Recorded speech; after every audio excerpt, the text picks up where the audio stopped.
बिस्मिल्लाहिर्रहमानिर्रहीम। Dear students, अस्सलाम वालेकुम। आज हम PSY 611 ethical issues in psychology का शॉर्ट लेसन नंबर 9 को स्टार्ट करेंगे। तो लेसन नंबर 9 का नाम है research ethics and regulations.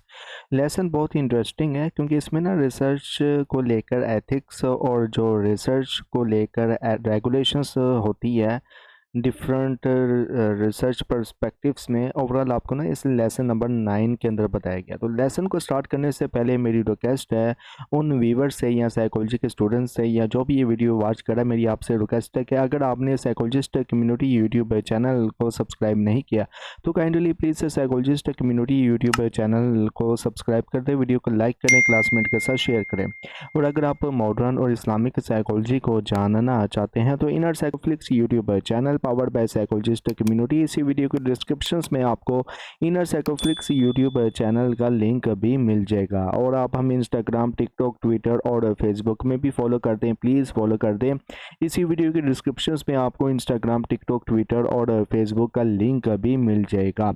Lesson के स्टार्ट में आपको बताया गया है कि रिसर्च रेगुलेशंस जो हैं वो सारी एथिकल कंसर्न से ड्राइव होती हैं और ये रेगुलेशंस ह्यूमन सब्जेक्ट्स जो रिसर्च में इन्वॉल्व होते हैं इनको ना 3 बेसिक प्रोटेक्शंस प्रोवाइड करते हैं।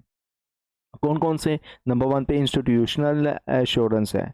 इंस्टीट्यूशनल एश्योरेंस वो मैकेनिज़म्स होते हैं जो रिसर्च रेगुलेशंस को ह्यूमन सब्जेक्ट्स रिसर्च पर अप्लाई करते हैं। इंस्टीट्यूशंस किसी भी जगह को कहा जा सकता है जहां रिसर्च कंडक्ट की जा रही होती है और यहाँ यहाँ या फिर जहाँ से ना रिसर्च डाटा कलेक्ट हो रहा है, जैसे कि हॉस्पिटल्स, स्कूल्स, यूनिवर्सिटीज़ वगैरह। जब इंस्टीट्यूशंस इंस्टीट्यूशनल एश्योरेंस साइन करते हैं वो हेल्थ और ह्यूमन सर्विसेज रेगुलेशंस को भी अप्लाई करते हैं अपनी सारी रिसर्च प्रोजेक्ट्स पर, चाहे फंडिंग का सोर्स जो भी हो। और ये काफ़ी ज़रूरी है ताकि पार्टिसिपेंट्स को ना सेफ और अनहार्म्ड, मतलब कि ना नुकसान पहुंचाया जा सके। मिसाल के लिए अगर एक यूनिवर्सिटी में ना रिसर्च हो रही है तो वो ना इंस्टीट्यूशन से इस बात की एश्योरेंस देगा कि वो पार्टिसिपेंट्स को सेफ रखेंगे और इनका जो डाटा होगा वो प्रॉपरली प्रोटेक्ट जो है वो किया जाएगा।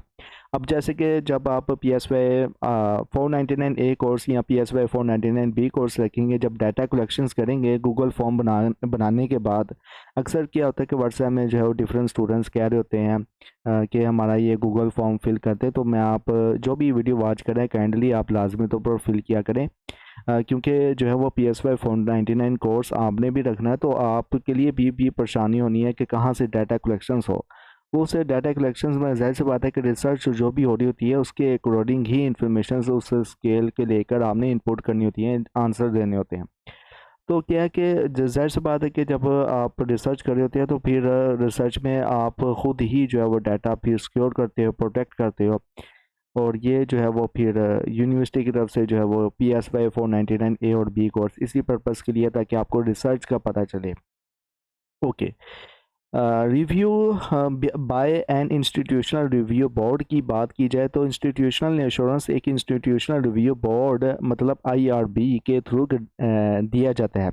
IRB हर ऑर्गेनाइजेशंस में होती है और IRB का रोल एवोल्यूशंस प्रोसेस को प्रॉपर्ली मैनेज करना होता है। और ये ना रिव्यू बोर्ड वो रूल्स बनाता है जो रिसर्च को अलाउ या डिस अलाउ करते हैं और इन दियर इंस्टीट्यूशंस में। Okay. IRB review Belmont report में दिया गया एथिकल प्रिंसिपल से गाइडेड होता है और ये प्रिंसिपल से 3 मेन पॉइंट्स को कंसीडर करते हैं। नंबर 1 पे है रिस्पेक्ट फॉर पर्सनस, मतलब रिसर्च करते वक्त वल्नरेबल पॉपुलेशंस का ख्याल रखा जाता है और पार्टिसिपेंट्स की ऑटोनॉमी को रिस्पेक्ट जो है वो दी जाती है या किया जाता है। अच्छा, नंबर 2 पे है बेनिफिशंस, रिसर्च का डिज़ाइन ऐसा होना चाहिए जो हार्म को मिनिमाइज़ करे। और थर्ड पे है जस्टिस। जस्टिस की बात की जाए तो पार्टिसिपेंट्स को रिसर्च के फ़ायदे से मतलब ये कि पार्टिसिपेंट को रिसर्च से फ़ायदा होना चाहिए और इंक्लूजन्स या एक्सक्लूजन्स क्राइटेरिया फेयर होना चाहिए। अच्छा, ये जो है ना आपको अभी तो समझ में नहीं आएगा क्योंकि ये सारा जो है वो कंसेप्चुअल्स है, थ्योरी बेस पर है। लेकिन ये है कि जब आप PSY 499A और B कोर्स रखेंगे देन ये आपको समझ में आएगा। ओके। इंस्टीट्यूशनल रिव्यू, क्योंकि वो PSY 499A और B जो कोर्स है वो प्रैक्टिकल है, ओके, और सारा प्रैक्टिकल बेसिस पर है। इंस्टीट्यूशनल रिव्यू बोर्ड की बात की जाए तो IRB रिसर्च और प्रपोजल्स को रिव्यू करता है जो ह्यूमन पार्टिसिपेंट्स और इनका डाटा से रिलेटेड होता है, ताकि ये इंश्योर किया जा सके कि वो लोकल और इंटरनेशनल एथिकल गाइडलाइंस के मुताबिक है। IRB अपनी मीटिंग्स डिफरेंट टाइम्स पर रखता है ताकि वो रिसर्च और प्रपोजल को अप्रूव या डिसअप्रूव कर सके। जो रूल्स इन्होंने इस्टेब्लिश किए हैं इनकी जो बेसिस पर होता है ये सब कुछ। अगर रेगुलेशन से पूरी होती है तो ये सर्व हार्म काजेस कर सकती है, इसलिए ना रिलायबल और इंडिपेंडेंट कमेटीज़ का होना बहुत ज़रूरी है ताकि ना साइंटिफिक कम्युनिटी में ना हाई के एथिकल स्टैंडर्ड्स मेंटेन हो सके। और ये एथिकल स्टैंडर्ड लोकल और इंटरनेशनल बॉडीज़ जैसे कि APA के थ्रू रेगुलरली रिवाइज और अपडेट किए जाते हैं। IRB का मेन रिस्पॉन्सिबिलिटी होता है सब्जेक्ट्स की प्रोटेक्शंस और ये रिसर्च की पोटेंशियल रिस्क को ना कम्युनिटी और इन्वायरमेंट के लिए भी कंसिडर करता है। अगर रिसर्च में कोई स्टेक्स ऑर्गेनाइजेशंस की पॉलिसी से कन्फ्लिक्ट करती है तो रिसर्च डिज़ाइन को थोड़ा मॉडिफाई या रिवाइज किया जाता है अप्रूवल से पहले। मिसाल के लिए अगर किसी रिसर्च में पार्टिसिपेंट्स के लिए सिग्निफिकेंट रिस्क है जो इंस्टीट्यूशंस के लिए पॉलिसी से के अगेंस्ट है तो IRB उस रिसर्च को रिवाइज करने को कह सकता है। ज़्यादातर ना जर्नल्स रिसर्च के रिजल्ट्स को ना पब्लिश नहीं करते जब तक ना इनको इंस्टीट्यूशनल रिव्यू बोर्ड से अप्रूवल ना मिल जाए। अब ये जर्नल्स रिसर्च क्या होती है? जर्नल रिसर्च से मुराद ये कि जैसे कि आप गूगल स्कॉलर्स को देख लें या फिर आप जो है वो रिसर्च गेट को देख लीजिए, ये वेबसाइट्स हैं, ये जर्नल्स हैं। जैसे कि न्यूज़पेपर होता है ना, न्यूज़पेपर इसी तरह इन रिसर्च को शाया करने वाले भी कुछ जर्नल्स होते हैं, ठीक है, तो जो अपने उस न्यूज़पेपर में उस रिसर्च को पब्लिश करते हैं, ओके, उस खबर को या रिसर्च को पब्लिश करते हैं, ओके। जैसे कि आप स्टूडेंट्स को बता रहा था कि ज़्यादातर जर्नल से रिसर्च के रिजल्ट्स को पब्लिश नहीं करते ताकि ना इनको ना इंस्टीट्यूशनल रिव्यू से, जब तक इनको इंस्टीट्यूशनल रिव्यू बोर्ड से ना अप्रूवल ना मिल जाए। और अगर किसी पब्लिश्ड आर्टिकल्स में एथिकल प्रॉब्लम्स आए तो वो आर्टिकल से विड्रॉ भी किया जा सकता है जर्नल से।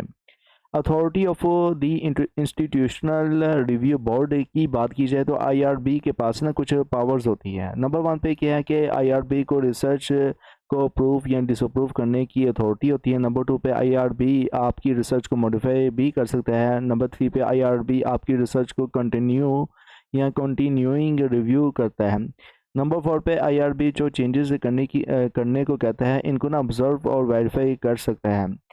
और नंबर 5 पे IRB अप्रूवल को किसी भी स्टेज पर सस्पेंड या टर्मिनेट कर सकता है अगर एथिक्स मेंटेन नहीं हो रही है, ओके। और लास्ट में जो पॉइंट है, IRB कंसेंट प्रोसेस और रिसर्च प्रोसीजर्स को भी ऑब्जर्व करता है। अच्छा, ये जो जितने भी पॉइंट्स हमने पढ़े थे authority of the institutional review board को लेकर, तो ये सब पावर्स जो है ना IRB को ये इंश्योर करने के लिए दी जाती हैं कि रिसर्च एथिकल स्टैंडर्ड्स के मुताबिक हो और पार्टिसिपेंट्स को ना किसी भी तरीके का हार्म ना हो। Members of N institutional review board की बात की जाए तो IRB के मेंबर्स में ना साइंटिफिक एक्सपर्टाइज वाले इंडिविजुअल्स और नॉन साइंटिफिक दोनों होते हैं। नॉन साइंटिस्ट को इंक्लूड करना इसलिए ज़रूरी होता है ताकि ना सोशल, लीगल या कल्चरल कंसिडरेशंस जो है इन्हें ना नॉन साइंटिफिक मेंबर्स आसानी से ना आइडेंटिफाई कर सके। लेकिन रिसर्च को जो प्रोसीजर्स और साइंटिफिक वैलिडिटी है वो सारे एक्सपर्ट्स को एवेल्यूएट करना पड़ती है ताकि स्टडी डिज़ाइन सही तरीके से असेस हो सके। कुछ ऐसी सिचुएशंस होती हैं जहाँ ना रिसर्चर्स और रिव्यू बोर्ड्स को ना मिल के काम करना पड़ता है। जैसे कि नंबर 1 पे है रिस्क और बेनिफिट्स का आइडेंटिफिकेशंस और वेगिंग। मतलब ये कि कभी कभी रिसर्चर्स ना कुछ रिस्क और पोटेंशियल्स को कंसीडर नहीं करते जो रिव्यू बोर्ड इनको ना डिस्कस कर लेते हैं। ओके, जो आगे नंबर 2 पे जो पॉइंट है वो है फाइनेंशियल्स या पर्सनल इंटरेस्ट का जो है वो रिकॉग्निशंस है। मतलब ये कि अगर रिसर्चर्स का कोई कन्फ्लिक्ट ऑफ इंटरेस्ट हो तो रिव्यू बोर्ड इस चीज़ को ना आइडेंटिफाई करेगा। नंबर 3 पे रिक्रूटमेंट प्रोसेस और इंसेंटिव्स है, मतलब ये कि आईआरबी को ना एवेल्यूएट करना पड़ता है कि पार्टिसिपेंट्स को किस तरह रिक्रूट किया जा रहा है और कोई इंसेंटिव्स दिया जा रहा है या नहीं। नंबर 4 पे इन्फॉर्म्ड कंसेंट है, मतलब ये कि आईआरबी को असेस करना होता है कि जो मेथड्स और प्रोसीजर्स यूज़ हो रहे हैं वो पार्टिसिपेंट से इनकी इन्फॉर्म्ड कंसेंट लेने के लिए सही है या नहीं। और नंबर 5 पे जो पॉइंट है वो रिसर्च एक्टिविटीज़ के रिकॉर्ड्स को लेकर है। तो आईआरबी इंश्योर करता है कि सारी रिसर्च एक्टिविटीज़ प्रॉपर्ली रिकॉर्ड की जा रही है और रिस्पॉन्सिबल है, हॉनेस्ट और ऑब्जेक्टिव तरीके से रिपोर्ट की जा रही है। ऑब्जेक्टिविटी को मेंटेन करना बहुत ज़रूरी होता है। और नंबर 6 पे है कॉन्फिडेंशियलिटी और प्राइवेसी है, मतलब ये कि आईआरबी को ये इंश्योर करना होता है कि जो पार्टिसिपेंट्स इन्वॉल्व हैं इनकी ना कॉन्फिडेंशियलिटी और प्राइवेसी मेंटेन की जा रही है। और अगर कॉन्फिडेंशियलिटी पॉसिबल नहीं है तो डाटा शेयरिंग में ना फुल ट्रांसपेरेंसी हो। मिसाल के लिए अगर एक रिसर्च में पार्टिसिपेंट्स का सेंसिटिव इंफॉर्मेशन यूज़ हो रहा है तो आईआरबी को ना इंश्योर करना होगा कि वो इंफॉर्मेशन से सिक्योर और कॉन्फिडेंशियल रखे। ओके, आगे है एग्जाम्प्ट रिसर्च। तो एग्जाम्प्ट रिसर्च वो रिसर्च प्रोजेक्ट होता है जो स्पेसिफिक क्राइटेरिया को मीट करता है और जो फॉलोइंग 6 कैटेगरीज में से किसी एक में आते हैं। और ये रिसर्च इनिशियली आईआरबी से रिव्यू होती है लेकिन फिर इसे ना फर्दर रिव्यू से एग्जाम्प्ट किया जाता है। एजुकेशनल सेटिंग्स प्रैक्टिसेस की बात की जाए तो ये रिसर्च उन एजुकेशनल स्ट्रेटजीज़ पे होती है जो रेगुलर या स्पेशल एजुकेशन में इंस्ट्रक्शनल टेक्निक्स, सर्कुला या क्लास मैनेजमेंट की इफ़ेक्टिवनेस को टेस्ट करती है या इनमें कंपैरिजंस जो है वो करती है। मिसाल के लिए अगर स्कूल्स में कोई स्टडीज़ हो रही है जिसमें ना ये देखा जा रहा हो कि एक स्पेसिफिक टीचिंग मेथड ज़्यादा इफ़ेक्टिव है तो ये एग्जाम्प्ट रिसर्च भी हो सकती है। ओके, आगे है एजुकेशनल। नंबर 2 पे है एजुकेशनल टेस्ट सर्वेज इंटरव्यूज़ और ऑब्जर्वेशंस, मतलब ये कि ये रिसर्च वो होती है जो एजुकेशनल टेस्ट जैसे कि cognitive diagnostic aptitude service interviews या पब्लिक बिहेवियर ऑब्जर्वेशन से रिलेटेड हो। और ये रिसर्च ना एग्जेम्प्टेड होती है अगर कुछ स्पेसिफिक क्राइटेरिया मीट हो, जैसे कि नंबर 1 पे है कॉन्फिडेंशियलिटी मेंटेन्ड, मतलब ये कि ह्यूमन सब्जेक्ट्स की आइडेंटिटी कॉन्फिडेंशियल रखी जाती है और रिसर्च के जो है वो बाहर डिस्क्लोज नहीं होती। नंबर 2 पे है नो रिस्क ऑफ क्रिमिनल या सिविल लाइबिलिटी, मतलब ये कि अगर रिसर्च के रिस्पॉन्सेज डिस्क्लोज होने से सब्जेक्ट्स को कोई रिस्क ना हो, जैसे कि क्रिमिनल या सिविल लाइबिलिटी का रिस्क। और नंबर 3 पे identity can be discovered if needed, मतलब ये कि अगर इंफॉर्मेशन ऐसे रिकॉर्ड की गई हो कि अगर ज़रूरत पड़ती है तो सब्जेक्ट्स की आइडेंटिटी डिस्कवर की जा सकती है। ओके, नंबर 3 पे जो पॉइंट है research involving benign behavioural interventions, मतलब ये कि बेनिंग बिहेवियरल इंटरवेंशंस वो होता है जो माइल्ड होता है और पार्टिसिपेंट्स के बिहेवियर्स में सिग्निफिकेंट चेंज नहीं करती। और ये इंटरवेंशंस हैं हार्मलेस, पेनलेस और ब्रीफ होते हैं और इनकी ना कोई लास्टिंग नेगेटिव इम्पैक्ट नहीं होता। अब मिसाल के लिए अगर एक रिसर्चर्स सब्जेक्ट्स को ऑनलाइन गेम्स खेलने के लिए कह रहा है या इनको ना पज़ल सॉल्व करने के लिए कह रहा है जो सिर्फ नॉइस कंडीशंस में हो, तो ये ना बेनिंग बिहेवियरल इंटरवेंशंस है। एग्जाम्प्ट रिसर्च में फिर आपको शुरू में बताया गया कि exempt research could involve research of higher और सेकेंडरी लेवल, मतलब कि जो एग्जाम्प्ट रिसर्च है वो इन्वॉल्व हो सकती है हायर लेवल पे या सेकेंडरी लेवल पे। तो इसमें ना फोर्थ पॉइंट में आपको बताया गया कि secondary research studies using identifiable private information और बायो स्पेसमेंट्स, मतलब ये कि सेकेंडरी रिसर्च जो आइडेंटिफाइबल प्राइवेट इंफॉर्मेशन या बायो स्पेसमेंट्स यूज़ करते हैं वो एग्जाम्प्ट हो सकती हैं अगर फॉलोइंग क्राइटेरिया मीट हो रहे हो। कौन कौन से? नंबर 1 पे है identifiable private information publicly available हो। नंबर 2 पे इंफॉर्मेशन को इस तरह रिकॉर्ड किया हो कि सब्जेक्ट्स की आइडेंटिटी इजीली डिस्कवर ना हो। नंबर 3 पे रिसर्च किसी फेडरल डिपार्टमेंट या एजेंसी के लिए हो जो नॉन रिसर्च एक्टिविटीज़ के लिए इंफॉर्मेशन कलेक्ट कर रहे हों। ओके, नंबर 5 पे है educational test surveys interviews observations of public officials. मतलब ये कि ये जो रिसर्च वो होती है जो फेडरल डिपार्टमेंट से या एजेंसीज की तरफ से कंडक्ट की जाती है, जिसमें पब्लिक ऑफिशियल्स का डाटा इंक्लूड होता है, जैसे कि सर्वेज जो पब्लिक बेनिफिट्स प्रोग्राम्स के एवोल्यूशंस के लिए की जाती है। मिसाल के लिए अगर पुलिस डिपार्टमेंट से कोई वुमेन प्रोटेक्शंस ऐप लॉन्च कर रहा है और इसकी जो सस्टेनेबिलिटी पर सर्वे से कंडक्ट कर रही है, तो ये ना एग्जाम्प्ट रिसर्च हो सकती है। नंबर 6 पे है taste and food quality and consumer acceptance. मतलब ये कि फूड इंडस्ट्री से रिलेटेड रिसर्च जो फूड की क्वालिटी, सेफ्टी और कंज्यूमर एक्सेप्टेंस को स्टडी करती है, वो एग्जाम्प्ट रिसर्च हो सकती है। अच्छा, ये जो है ना आपसे पूछा जा सकता है कि कौन सी एग्जाम्प्ट रिसर्च है या कौन सी नहीं। या फिर आपसे पूछा जा सकता है कि taste and food quality and consumer acceptance क्या है। मतलब कि ये यहाँ आपसे कुछ इस तरह से पूछा जा सकता है कि फूड इंडस्ट्री से रिलेटेड रिसर्च जो फूड की क्वालिटी, सेफ्टी और कंज्यूमर एक्सेप्टेंस को लेकर जो स्टडी होती है, वो किससे बिलोंग रखती है। क्या वो educational test, service, interviews, observation of public official से बिलोंग रखती है, क्या वो taste and food quality and consumer acceptance से बिलोंग रखती है। तो ये एग्जांपल्स भी आपको बीच बीच में देगी है समझाने के लिए, और फर्दर ये है कि आपसे इसी तरह घुमा फिरा के ही पूछा जाएगा। जैसे कि मैं आपको taste and food quality and consumer acceptance के बारे में बता रहा था, तो फूड इंडस्ट्री से रिलेटेड रिसर्च जो फूड की क्वालिटी, सेफ्टी या कंज्यूमर से एक्सेप्टेंस को स्टडी करती है ना, वो एग्जाम्प्ट रिसर्च हो सकती है। अच्छा, इसमें ना कुछ पॉइंट है किस तरह से जो है वो एग्जाम्प्ट हो सकती है। नंबर 1 पे फूड को सेफ इंग्रेडिएंट से बनाया गया हो। नंबर 2 पे फूड में ना एग्रीकल्चरल केमिकल्स या इन्वायरमेंटल कैटानोमिनेंट्स सेफ लेवल तक हो, जो एफडीए से मतलब कि जो है वो फूड डेवलपमेंट अथॉरिटी से चेक किया गया हो। और इसके बाद है मिसाल के लिए अगर एक रेस्टोरेंट में ना फूड क्वालिटी को ना असेस करने के लिए रिसर्च हो रही है जिसमें ना सेफ इंग्रेडिएंट्स यूज़ किए गए हों, तो ये एग्जाम्प्ट रिसर्च हो सकती है। और ये सब कैटेगरीज एग्जाम्प्ट रिसर्च की एग्जांपल्स हैं जो भी हमने पढ़ी है, जो कि आईआरबी के इनिशियल रिव्यू के बाद आगे के रिव्यू से एग्जाम्प्ट हो सकती हैं ओवरऑल। अब एग्ज़ाम पॉइंट ऑफ व्यू से क्या क्या इंपॉर्टेंट है मैं आपको स्टूडेंट से बताऊंगा, लेकिन बताने से पहले मुझे ये भी आप बता देना कमेंट्स में कि लेसन कैसा लगा।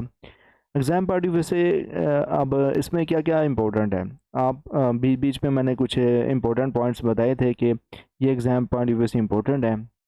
इसमें जो हाईलाइट किए पॉइंट है बस यही इम्पोर्टेंट है, और बाकी जो है एग्जांपल्स इसमें दी गई थी कुछ, वो ये जो एग्जांपल्स है आप स्टूडेंट्स को समझाने के लिए थी। और ये लॉजिकल जो है वो कंसेप्चुअल, और फर्दर ये है कि ये थ्योरी बेस पे जब तक अगर इसको आप प्रैक्टिकली परफॉर्म नहीं करेंगे तब तक ये आपको समझ में नहीं आएगा। अब ये किस तरह से प्रैक्टिकल परफॉर्म करेंगे, ये जब आप PSY 499A कोर्स रखेंगे और PSY 499B कोर्स रखेंगे।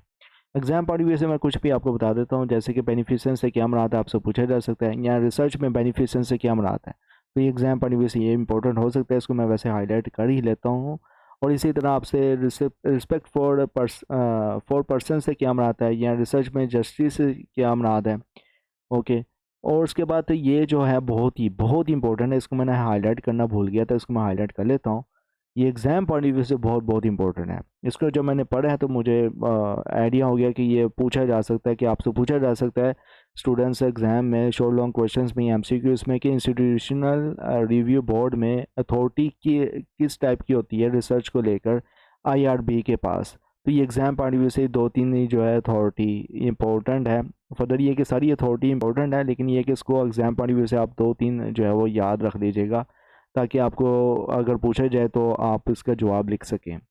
Members of an institution review board, ये एग्जाम पॉइंट ऑफ व्यू से बहुत इंपॉर्टेंट है। शुरू में ये जो हाईलाइट किया हुआ पैराग्राफ है इसको 2-3 मरतबा पढ़ के ना आप अच्छे से माइंड में बैठा लेना। फर्दर ये कि इनमें से 1-2 जो बड़ी छोटी छोटी लाइन्स हैं इनको आप अच्छे से जो है वो याद रख लेना।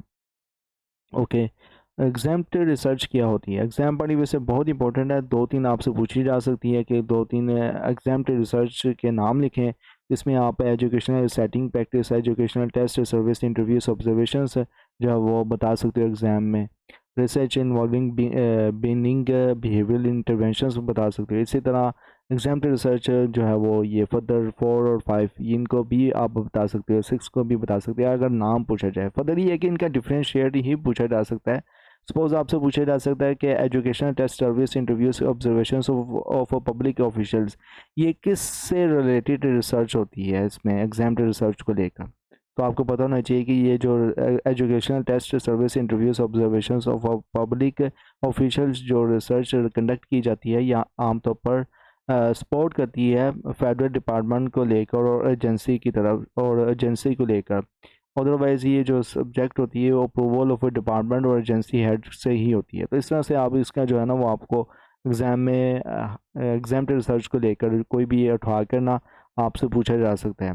ओवरऑल ये था आपका लेसन नंबर 9। कैसा लगा मैं फिर पूछ रहा हूँ, कमेंट्स में लाजमी बताइएगा। इंशाल्लाह मिलते हैं नेक्स्ट लेसन में। Till then thank you so much. अल्लाह हाफिज़।